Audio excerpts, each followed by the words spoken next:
inicio a la cuarta presentación del día de hoy. Buenas tardes a todos.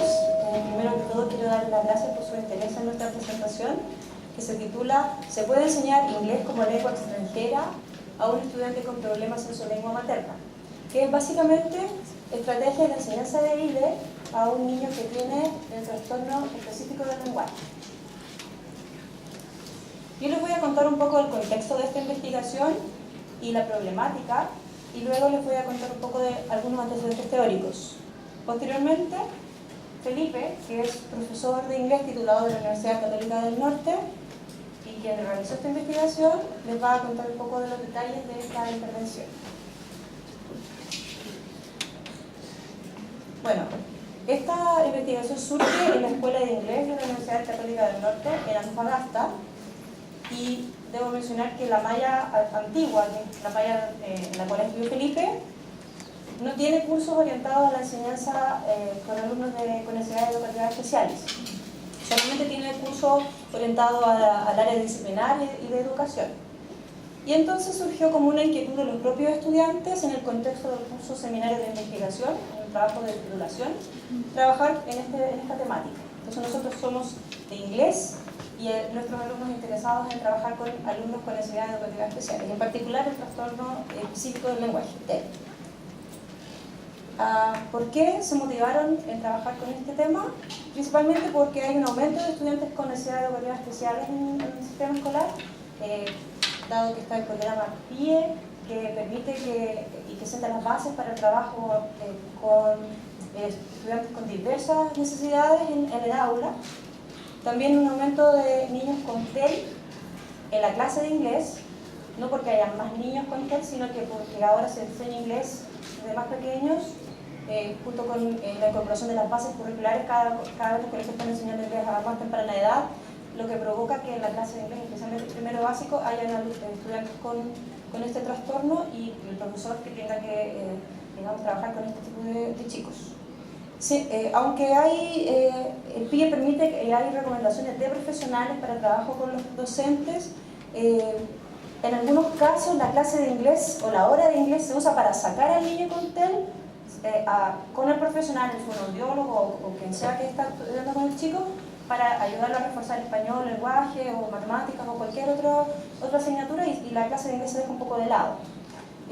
Si bien el decreto 83 de la diversificación de la enseñanza ofrece las bases para la adaptación del currículum y para que los profesores puedan trabajar con niños con necesidades educativas diversas, siempre está la realidad que muchos docentes llegan al aula sin saber qué hacer con estos chicos. Entonces, el objetivo de esta investigación era o es desarrollar destrezas lingüísticas en ILE por medio de estrategias acondicionadas para niños con TEL. Algunos estudios reportan que en Chile cerca del 4% de los niños entre 3 y 7 años tienen algún grado de trastorno específico del lenguaje, siendo este una de las problemáticas más comunes en este grupo etario. Dentro de la revisión bibliográfica que se hizo, hay estudios que atribuyen este trastorno a la hipótesis superficial, que tiene que ver con la velocidad de procesamiento, otros que son un tema de percepción auditiva, y otros a alteraciones cognitivas subyacentes como la atención, la memoria y la percepción. Sin embargo, la mayoría de los artículos revisados hacen referencia a la etiología de este problema y no a las metodologías para trabajar con este tipo de estudiantes en el aula, y mucho menos en una lengua extranjera. Por eso nosotros consideramos que es una contribución desde inglés poner atención en estas temáticas para ver cómo podemos entonces enseñar inglés en este grupo de estudiantes. El trastorno específico del lenguaje, definido por el decreto 170, es una limitación significativa en el nivel de desarrollo del lenguaje oral, que se manifiesta por un inicio tardío y un desarrollo lento o desviado del lenguaje. Es decir, es un déficit en la competencia lingüística de una persona, porque en general el niño de edad preescolar y escolar. En algunos casos puede ser un problema en el lenguaje comprensivo y en otros casos expresivo. se excluyen de este trastorno todos los problemas derivados de trastornos sensoriales, auditivos, motores, psicopatológicos, por deprivación socioeconómica o por diferencia de grupos étnicos, o incluso las dislalias y el trastorno fonológico quedan fuera de este trastorno específico del lenguaje. Hay dos tipos de TEL. Un TEL que llamamos expresivo, que como la palabra dice, se caracteriza por problemas en el lenguaje expresivo, por ejemplo, errores de producción de palabras, incapacidad de utilizar sonidos del habla apropiados a su grupo etario, un vocabulario limitado, error en el uso de tiempos verbales y también utilización de oraciones que son más cortas y menos complejas que el resto de los chicos de esa edad. El otro TEL que existe se llama TEL mixto, que además de tener los problemas del grupo de TEL expresivo, presenta problemas al comprender aquello que se está leyendo o escuchando, y por lo tanto hay complicaciones para seguir instrucciones o para dar respuesta a lo que se les está preguntando, y eventualmente esto conlleva a confusión y problemas de aprendizaje. El estudio que se realizó actualmente utiliza un participante con TEL expresivo. En la revisión que se hizo, se determinaron algunas técnicas para el trabajo con estudiantes con TEL. Por ejemplo, modelar las acciones que se van verbalizando, es decir, además de dar la instrucción de abrir el libro en la página tanto, hacer efectiva la acción de abrir un libro en esa página para que el chico vaya acompañando lo que va escuchando junto con la acción. También adaptar la manera de hablar más adecuada para el niño, en el que trabajo con palabras, segmentarlas en sílabas, el uso de artículos, objetos como cubos o como flashcards, como tarjetitas para poder segmentar las sílabas, y se sugiere también el uso de un enfoque multisensorial, en el cual el chico no solo va a mencionar la palabra o verla, sino que también la puede tocar, seguir con la mano, utilizar distintos tipos de materiales, plasticina, arena, acuarelas, etc. Estos son relacionados a la enseñanza del TEL en general, para cualquier disciplina. Y nosotros consideramos también ciertos principios de la enseñanza de inglés en esta época, post-método, que son fundamentales para enseñar inglés. En este enfoque comunicativo de la enseñanza es importante considerar el trabajo grupal, en el cual hay roles establecidos y se le enseña a chicos a respetar ciertos turnos, el uso de material contextualizado, el desarrollo de las 4 habilidades y el uso de material auténtico. Esos son principios que nosotros consideramos básicos para considerar adicional a las técnicas de enseñanza en el TEL, digamos, para enseñar a niños con TEL. Ahora Felipe les va a contar detalles de cómo les fue esta intervención. Buenas tardes a todos los presentes. Nuestro proyecto contemplaba la realización de una intervención, por lo tanto se enmarcaba dentro del ámbito de la investigación-acción. La investigación-acción es un tipo de indagación que nos permite vincular el estudio de un problema y su contexto, con la finalidad de mejorarlo. El procedimiento que nosotros seguimos comenzó identificando cuáles son las características del trastorno específico del lenguaje. Una vez que nosotros logramos comprender la manera en la que este trastorno funciona y la manera en la que este trastorno afecta a los niños que lo sufren, lo que hicimos fue seleccionar una serie de estrategias que nosotros como profesores utilizaríamos normalmente a la hora de enseñar inglés como lengua extranjera. Una vez que tuvimos seleccionadas estas estrategias, lo que hicimos ahora fue adaptarlas o modificarlas, pensando específicamente en cuáles son las necesidades educativas especiales de los niños con TEL. El siguiente paso dentro de nuestra investigación fue, por supuesto, encontrar un participante que tuviera todas las características que este proyecto necesitaba. Cuando nosotros trabajamos el año pasado en esto, estábamos trabajando con un niño que en ese entonces tenía 6 años y 6 meses de edad. Él se encontraba cursando primer año básico en una escuela de tipo pública en la ciudad de Antofagasta, y él había sido diagnosticado con trastorno específico del lenguaje, pero del tipo expresivo. A nivel receptivo, el alumno tenía problemas de dificultad de diferenciación de sonidos. A nivel fonético, él tenía problemas en la pronunciación del sonido r y r, inconsistencias de d y l. Y finalmente, a nivel fonológico, él presentaba muchos procesos de simplificación fonológica, como por ejemplo omisión de consonantes trabantes o sustitución de fonemas. Todos estos detalles y muchas otras cosas se encontraban dentro del informe que nos entregó su fonoaudiólogo tratante. Y esto hacía que nuestro participante se encontrara con un déficit en la edad cronológica en relación a lo que se espera que un niño de esa misma edad logre hacer en términos de desarrollo del lenguaje. Cuando nos juntamos por primera vez con nuestro participante, lo primero que hicimos fue medir cuál era su nivel de inglés. Para esto nosotros utilizamos una prueba estandarizada llamada Starters de Cambridge, quizás algunos la han escuchado de ella. Esta es una evaluación reconocida a nivel internacional cuyo nivel se sitúa justo por debajo del A1 según el marco común europeo de referencias para las lenguas. Esta es una evaluación que mide 4 destrezas lingüísticas: la comprensión y la expresión oral y la comprensión y la expresión escrita. Sin embargo, como nuestro participante tenía TEL de tipo expresivo, en función de esta investigación nosotros solamente nos concentramos en la parte, digamos, de la expresión oral. En esta misma sección, la evaluación mide 3 elementos: mide la recepción, mide la pronunciación y mide el uso del lenguaje. A cada uno de estos se le asigna un máximo de 3 puntos, siendo un total de 9 en relación al desempeño que tenga cada alumno que toma la evaluación. El siguiente paso fue crear talleres. Nosotros lo que hicimos fue crear 4 talleres, los cuales se llevaron a cabo una vez por semana durante el horario que tenía la sala, o sea, digamos, la asignatura de inglés. Son talleres que nosotros creamos con contenido en inglés y que básicamente mezclaban dos cosas: cuál era la necesidad educativa del niño y cuáles son las estrategias adaptadas a su tema. Una vez que tuvimos esa intervención, el último paso fue volverle a tomar la prueba Starters para cuantificar si es que había habido un avance y qué tan significativo había sido. ¿Sí? Bueno, el primer taller que nosotros hicimos tenía como objetivo principal que el alumno lograra presentarse a sí mismo como niño. Básicamente que dijera su nombre, su edad y dónde vivía.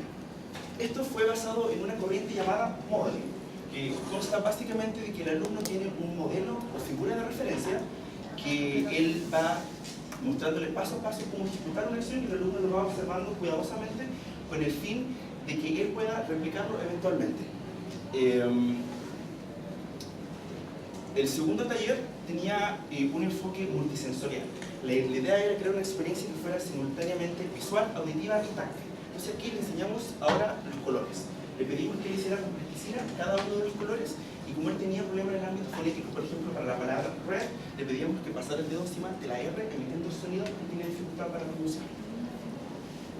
El tercer taller tenía básicamente como objetivo vocabulario. Entonces nosotros tomamos de un libro llamado, un libro que entrega, digamos, Cambridge para la preparación de Starters. Tomamos vocabulario y se lo enseñamos a través de pictogramas. La gracia de los pictogramas es que ayudan al alumno a segmentar las palabras que usan, y eso le ayuda por ende a su pronunciación, que es uno de los elementos que ellos tienen más débiles. Y finalmente se lo hicimos aparte con un juego de memoria para que fuera más dinámico y también se entretuviera. Y el último taller básicamente era las preposiciones de lugar, prepositions of place. Entonces acá lo que hicimos fue mezclar el contenido nuevo que será preposiciones con todo lo que hemos visto anteriormente: presentación personal, colores y vocabulario, para, digamos, concluir todo esto.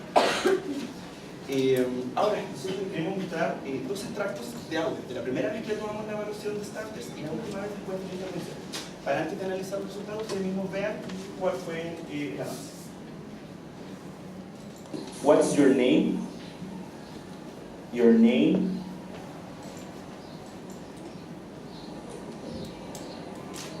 No?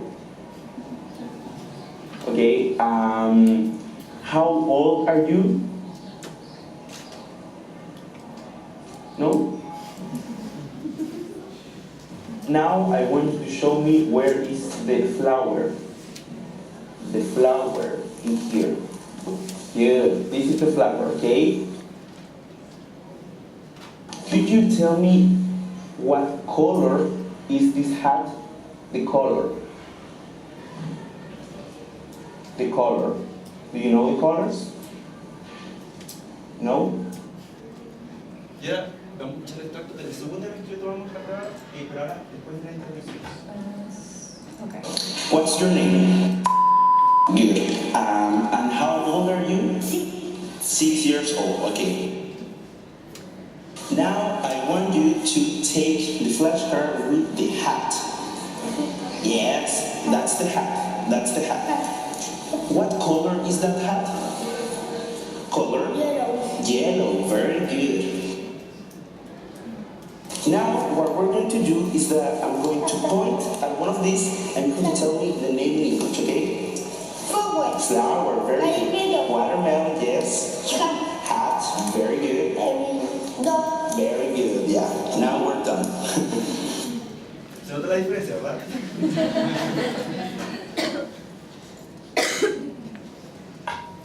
Ahora vamos a analizar un poquito los resultados. Como se pueden ver, la primera vez que tomamos la evaluación solamente se mostró un poco de recepción, pero eso tenía más que ver con las palabras que eran cognites. Entonces él asumía y habían algunos señales de recepción, pero en términos de producción del lenguaje fue absolutamente nulo. Como ustedes pueden escuchar, no habló nada. En cambio, la segunda vez hubo una mejora no solamente en recepción, sino que también en lenguaje y pronunciación.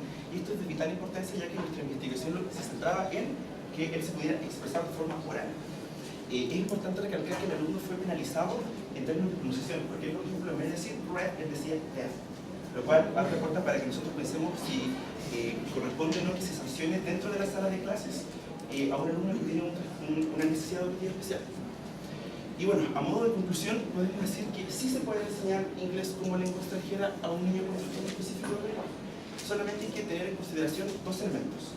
Por un lado, cuáles son las necesidades educativas de este niño y los cuáles son las metodologías que nosotros podemos adaptar para su aprendizaje. El objetivo de esta investigación no es precisamente decirle a ustedes qué estrategia utilizar, porque eso depende mucho del grupo, sino que más bien es abrir la puerta para otras investigaciones respecto a esta materia, porque como vieron en la primera parte de la presentación, no hay mucha información sobre el trastorno específico del lenguaje en una segunda lengua. También es demostrar que todas estas actividades que se pueden hacer no son exclusivas para niños con TEA. Yo podría haber probado esto mismo en una sala común y todos los niños habrían aprendido de la misma manera. Y también, para finalizar, simplemente resaltar un poco la importancia de conocer a nuestros alumnos. Porque si nosotros sabemos cuáles son sus necesidades, podemos planear cuáles son las estrategias más adecuadas para que ellos logren aprender cualquier asignatura, en este caso inglés. Muchas gracias.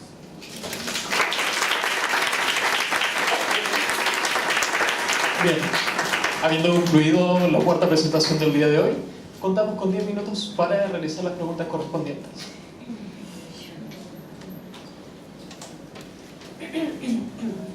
Hola, muchas gracias por compartir tu información, pero tengo una consulta bien breve. En la presentación anterior conversábamos lo dificultoso que es para los profesores de inglés el articular con los profesores de integración o de PIE el hecho de trabajar con niños con necesidades especiales. El caso es en masa, o sea, en muchos colegios hay dificultades por tiempo, por un montón de cosas. ¿Cómo fue ese proceso de ustedes? ¿Simplemente tú adaptaste bajo tus conocimientos? ¿Fueron horas extras de trabajo? ¿Cómo designaste los talleres? Esa es mi duda, porque la verdad no existe todavía un proceso concreto donde se pueda articular ambas materias para poder dar, de forma concreta me refiero, a los chicos con necesidades especiales la adquisición del idioma extranjero. Bueno, como mencionamos en la primera parte de la investigación, lo primero fue simplemente que nosotros tuvimos que aprender, en primer lugar nosotros, cómo funcionaba este. Y la parte nosotros tuvimos la buena suerte de que el colegio en el que fuimos a investigar contaba con un programa de integración escolar. Entonces, fuimos un aliado del fonoaudiólogo, el cual nos enseñó cuál era la metodología. Entonces, un poco mezclar ambos, pero como dices tú, no hay un libro que diga, este es el primer paso, este es el segundo paso. Simplemente surgió la mezcla de lo que nosotros, por una parte, averiguamos, más lo que pudimos conversar con los fonoaudiólogos tratantes, y la idea era mezclar esas dos cosas. ¿Eso sí recuerdo? Sí, o sea, mi duda básicamente pasa por el proceso, no de que si hay un libro o no, porque no lo hay, sino que cómo, o sea, mi duda es que si tú tienes 44 horas en un colegio, lo hiciste aparte, porque más que todo esa es la complicación que nosotros tenemos también, o sea, trabajar 44 horas además de articular con los profesores PIE, esta metodología complica un poco, se puede hacer, por supuesto que sí, pero ¿cómo fue ese proceso? Tú me dices que trabajaste con fonoaudiólogos aparte de profesores PIE. Y no, lo que pasa es que el fraudólogo forma parte del proyecto de integración económica. Entonces, Bueno, es necesario mencionar que esto es un trabajo de investigación para su titulación. No es el profesor de inglés del colegio, ellos fueron al colegio como anexos al profesor de inglés que trabaja las 44 horas. Ellos dedicaron el tiempo que ellos necesitaban dedicar dentro de su tesis para el trabajo, para el diseño de los talleres y todo lo otro. No es el profesor de inglés del colegio en este caso, no era su práctica. de hecho, yo estaba haciendo la práctica en otro colegio, específicamente. ¿Alguien más desea realizar alguna pregunta?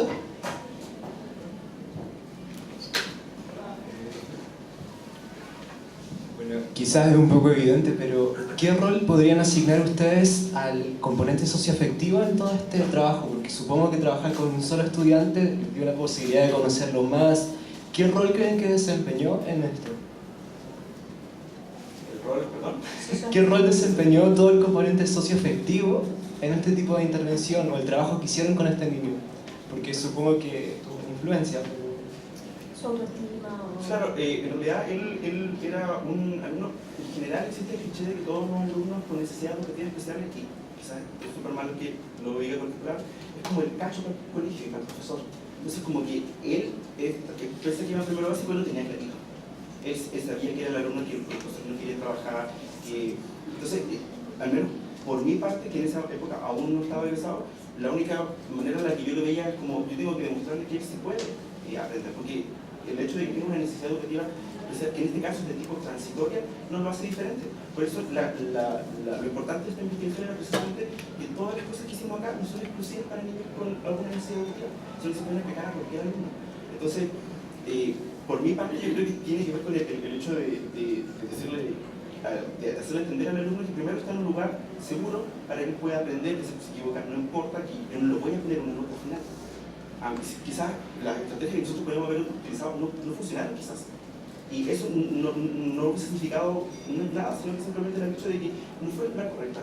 En este caso tuvimos la suerte de que sí el alumno logra aprender, pero es eso, de demostrarle que él sí es capaz de aprender, que porque tiene una necesidad educativa no lo hace menos capaz. ¿Crees tú que sea posible aplicar este tipo de estrategia a un chico o chica que sea, no sea de aspecto transitorio, no permanente? Lo que pasa es que la necesidad educativa especial se divide en dos tipos, las que son de tipo transitorio y las que son de tipo permanente. Y yo creo que es un terreno más complejo porque en realidad precisamente se trata de investigar cuál es esa necesidad educativa, porque lo que me puede servir para un niño quizás no va a servir. Entonces, que te lo responda es un poco entrando a una hipótesis. Yo creo que quizás podría ser, pero como te digo, depende mucho en realidad de cuál es la necesidad educativa, porque todas se trabajan de manera diferente, porque todas tienen elementos que son únicos. Entonces, la idea sería hacer una clase estándar donde todos los alumnos pudieran aprender con el mismo material, pero sí existen algunas necesidades que son más específicas, que tienen que diseñar un programa de planificación, algo para eso. También, si tú consideras otro tipo de necesidades educativas especiales como síndrome de Down o del espectro autista, hay ciertas técnicas como el enfoque multisensorial que sí te sirven, pero además tienes que considerar otros elementos que son propios de la necesidad para poder adaptar tu metodología. Por ejemplo, en el caso del espectro autista, tal vez tienes que preparar al niño mejor antes de la intervención. Vas a tener una clase, vas a tener un taller, va a venir un profesor de afuera, preparar al chico antes, porque si no lo hacen, tú no puedes llegar y decirle hola, what's your name, y el niño se va a espantar. Entonces, o puede que se espante o puede que no. Entonces necesitas una preparación previa a la intervención. En el caso tal vez de un niño con síndrome de Down no necesitas prepararlo tanto, pero sí el resultado del enfoque puede tener ciertas diferencias en relación a lo que vimos con este chico con TEL por las características propias de su condición. Entonces, por eso Felipe recalcaba al final de la presentación que si bien estas son algunas estrategias que nos sirven para este grupo, lo importante no es que estas son las estrategias que sirvan, sino que la idea de que es necesario conocer bien a nuestros estudiantes y cuáles son las características de su condición para poder acondicionar las estrategias que nosotros manejamos como profesores de inglés para esos estudiantes. Bien, antes de que abandonen la sala, cabe destacar que la última sesión del día de hoy, la última presentación, se va a llevar a cabo en la sala B03. ¿Ya? Gracias por venir. Gracias.